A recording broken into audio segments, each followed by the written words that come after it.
Kakak saya kejepit, nggak bisa nolong, sedih, hancur, sakit.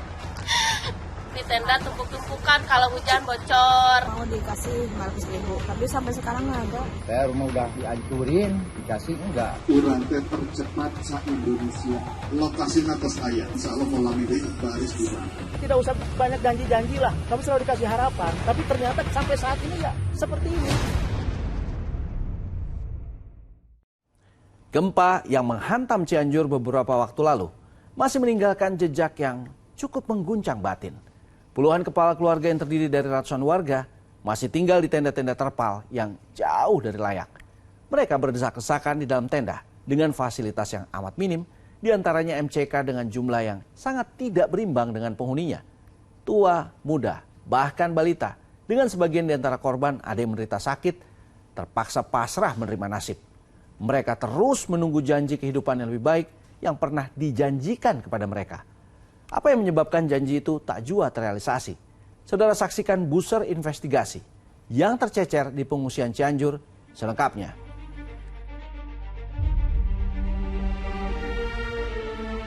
Gempa di Cianjur 21 November lalu telah meluluhlantakkan rumah tinggal, harta benda, bahkan ratusan nyawa menjadi korban.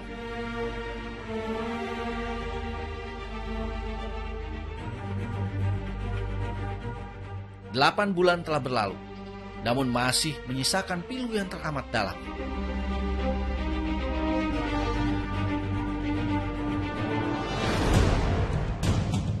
Seperti nasib sekitar 56 kepala keluarga yang terkatung-katung menunggu kepastian di tenda darurat. Berdiri di atas tanah milik seseorang yang sewaktu-waktu bisa terusir jika tanah itu akan digunakan pemiliknya.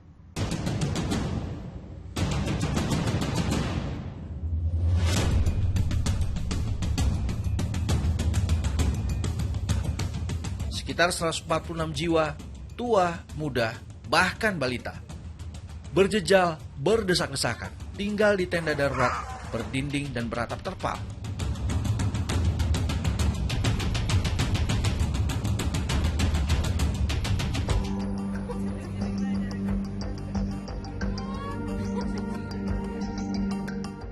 Sanitasi juga jauh dari layak. 3 buah MCK, mandi cuci kakus untuk melayani warga, lebih dari 100 orang di tenda ini.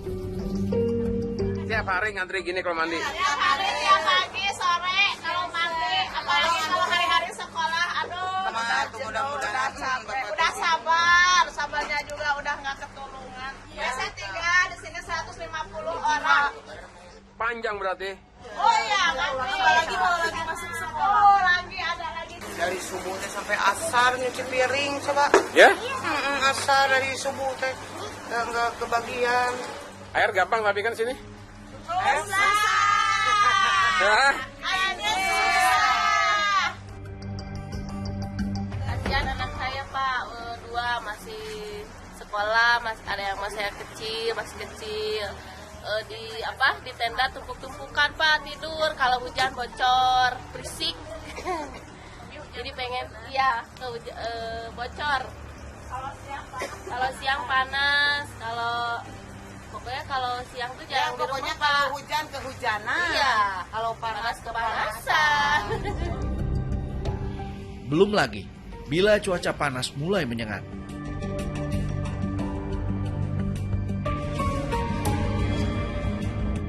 Bagi yang masih sehat, masih bisa beranjak mencari tempat teduh. Namun, bagi yang sakit. Sakit apa? Sakit batuk, udah ke dokter 2 hari. Seperti Saifullah misalnya, ia hanya bisa pasrah dalam sakitnya di tenda, ditemani sang istri Ai. Udah ke dokter lagi, nggak ada uang. Nggak ada uang. Udah berapa lama? Sakitnya? Semenjak di sini. Itu ada kuman katanya di paru-paru. Tapi kan nggak ke sana lagi, nggak ada uangnya. Nggak ada uang, Bu. Nggak ada uang. Terus gimana jadinya airnya? Ya udah diam, nggak berobat.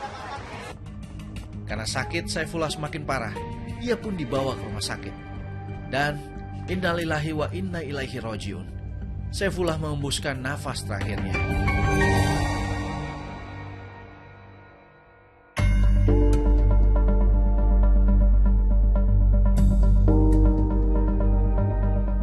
...56 kakak ini berasal dari kawasan yang disebut sebagai zona merah pada gempa Cianjur. Kenapa nggak boleh, Pak? Katanya zona merah, padahal ini masih jauh dari itu. Artinya zona merah itu apa sih? Saya nggak tahu lagi artinya zona merah. Nggak dibilangin zona merah itu apa? Enggak. Yang penting nggak boleh dihuni aja. Ya, yang penting nggak boleh dihuni. Saya rumah udah dihancurin, dikasih enggak.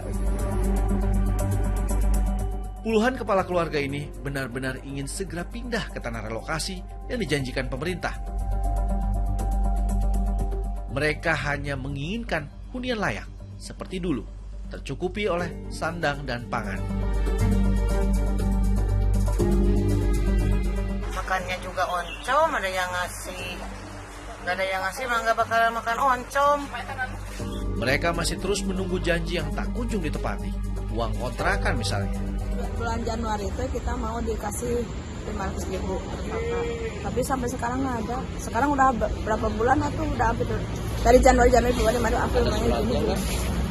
Informasi mau dikasih data kontrakan? Enggak. Cuma janji aja setiap ada pertemuan Pak Kades. Iya. Udah. Apa katanya? Katanya iya sabar, nanti juga ada. Lagi diwajibin dulu katanya. Juga lahan yang mereka akan tempati. Tapi relokasinya kemana, Pak? Belum ada katanya. Belum dengar-dengar? Ya, belum dengar-dengar. Padahal di situ udah berapa lama, Pak Nang? Hampir 8 bulan. Pak Nang tadinya rumahnya mana? Ini dari sini saya. Tinggal satu lagi ini. Itu yang bawah tinggal satu lagi, Pak. Faktanya mereka tetap tinggal di tenda darurat yang dibangun oleh donatur. Salahnya, Pak.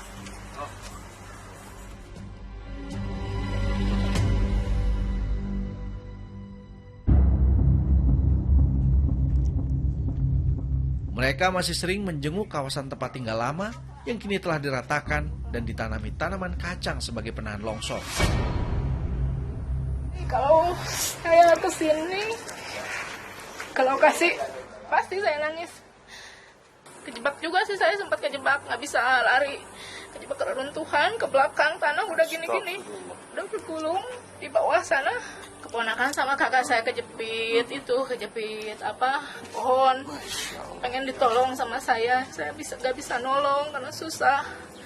Ibu cuma bisa teriak. Iya, teriak juga nggak ada yang dengar karena suara gemuruhnya itu. Ada makam keluarga di sini. Ayah saya juga di sini.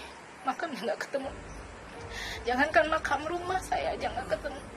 Ya Allah, kami ini bukan menuntut bantuan, tapi kami ini menuntut hak kami. Hak kami. Kami ini yang terdampak paling parah, Pak. Paling membutuhkan di sini. Tapi yang saya sayangkan,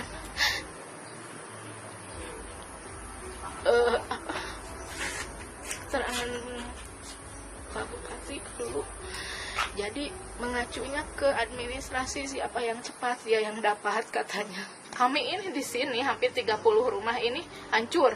Administrasi kami kekubur juga, Pak. Dari mana kami bisa mempercepat itu? Gitu. Ke Pasda saya sempat bilang, coba Pak, yang punya kebijakan itu turun ke lapangan, turun ke lokasi, lihat kondisi di lokasi kami. Coba Bapak, saya tunggu ninjau ke lokasi. Belum pernah. Sampai hari ini. Iya. Sedih, hancur, sakit. Pasti. Yang saya sedih gimana ya, nanti saya tinggalin kampung saya ini jauh, makam ayah saya di sini. Ya nggak bisa dibayangkan, nggak bisa diungkapkan lah kalau masalah ini mah.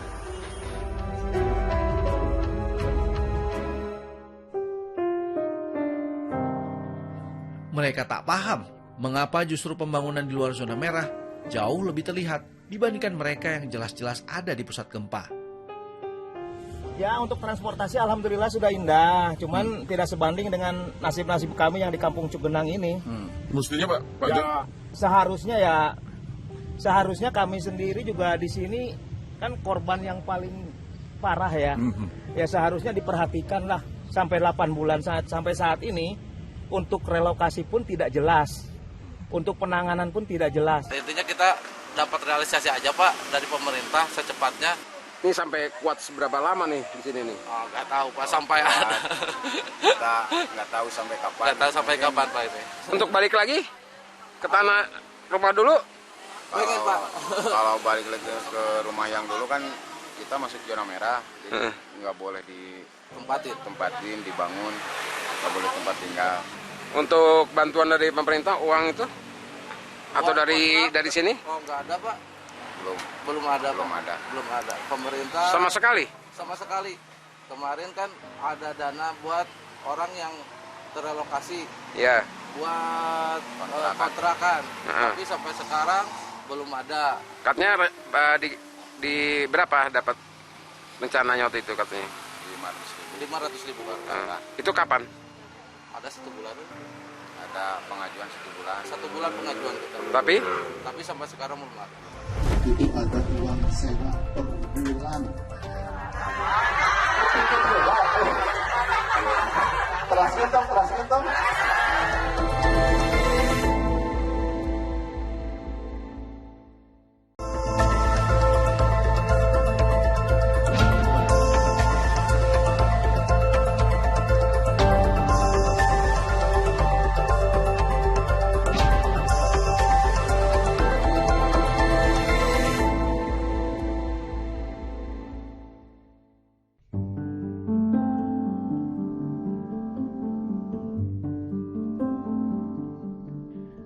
Di luar zona merah, ada keadaan yang juga sangat memilukan.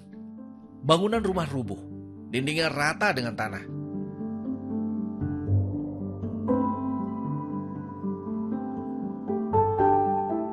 Hanya menyisakan atap dan Usman tinggal di dalamnya. Ya Pak, gimana Pak ini rumah? Ini udah mau roboh nih Pak? Ya sih, nunggu bantuan dari pemerintah gitu. Tapi belum. Tapi katanya kapan? Ya kurang tahu sih, sebentar lagi katanya gitu. Kok kenapa nggak mau pindah Pak? Udah begini nih, kan nggak layak Pak. Ya tinggal di mana gitu. Sejak gempa itu belum pernah dapat nomor rekening. Belum. Tapi kedengar-dengar Udah ada sih. Dengar-dengar udah ada. Dengar dari siapa, Pak? Ya partai. Nanti bilang apa? Ya nanti kan orang lain dulu gitu yang dicairin gitu. Di sini juga banyak. Kenapa nggak Bapak? Kan banyak gitu di warga yang kena gempanya gitu. tapi yang lain sembako semua, ada uang.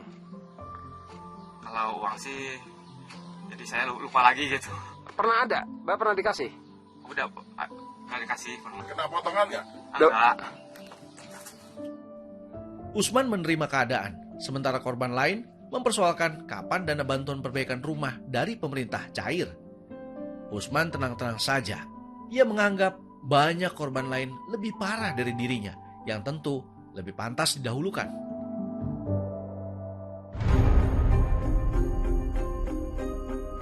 Kerelaan Usman untuk tak mempersoalkan bantuan bukanlah hal yang populer. Kata Pak RT waktu kemarin 1 minggu kalau ada informasi apa solusi seperti begini, saya dari awal atau dibilangin yang waktu motor rumah saya dan adik saya yang punya saya mah cengkekan rapat sama relawan separuh, lihat dari dalamnya, bawahnya dan atasnya nggak layak dibangun lagi, nggak layak disuntik, kan itu termasuk masuknya itu kan berat. Tapi nyatanya saya sedang serumahnya ya sebesar-besarnya rumah.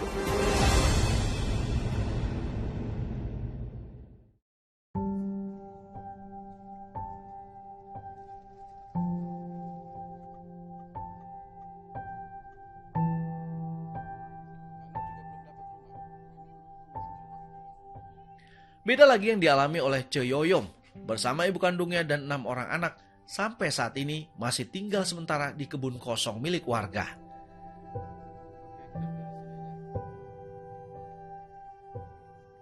Kondisi sanitasi yang seadanya untuk memenuhi kebutuhan 8 orang tentu tidaklah cukup.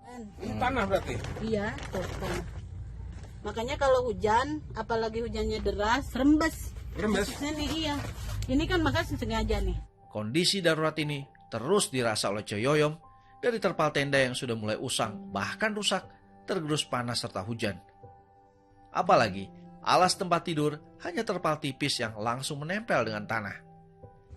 Atas belum bocor. Tuh, udah begono no. Udah bolong-bolong.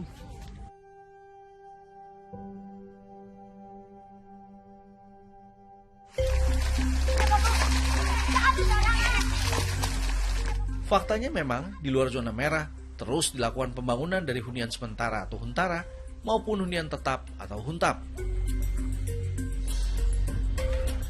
Sebelumnya di mana, Bu? Sebelumnya di sini. Di situ.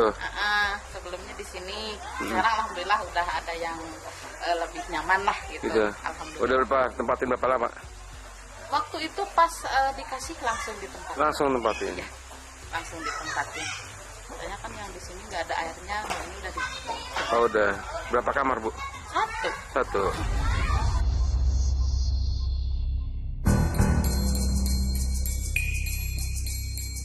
Bupati Cianjur Herman Suherman mencoba menjawab keresahan para pengungsi. Dan ia kembali berjanji. Itu ada uang sewa per bulan.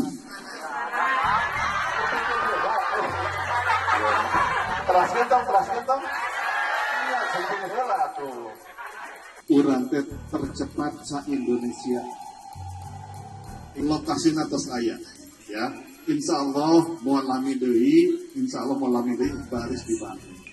Da kamari nu lamina naon dilarian mana?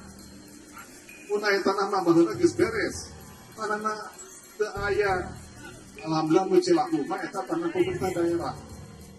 Kemarin sudah ada titik temu antara BNPB dengan Kementerian PUPR. Mudah-mudahan karena tanahnya sudah clear and clean, juga rekodnya sudah siap tangani, mudah-mudahan yang mana informasinya bangunnya sudah selesai, tinggal nunggu air. Mudah-mudahan di awal Agustus selesai, kita revisi ke sana. Sangat hormat ya, tidak usah banyak janji-janji lah. Sampai sekarang, sampai 7 bulan, sampai 8 bulan sekarang dijanjikan. Mau dari awal sampai sekarang dikasih uang kontrakan, ternyata tidak ada juga. Kami selalu dikasih harapan. Tapi ternyata kenyataannya sampai saat ini ya seperti ini. Setiap warga berhak mendapat penghidupan yang layak. Begitu pula para korban gempa Cianjur. Semoga pemerintah mendengar apa yang menjadi penderitaan korban gempa dan bisa membuat solusi yang terbaik untuk keberlanjutan hidup mereka di masa yang akan datang. Saya Joy Astro pamit. Thanks for watching. I'll see you around.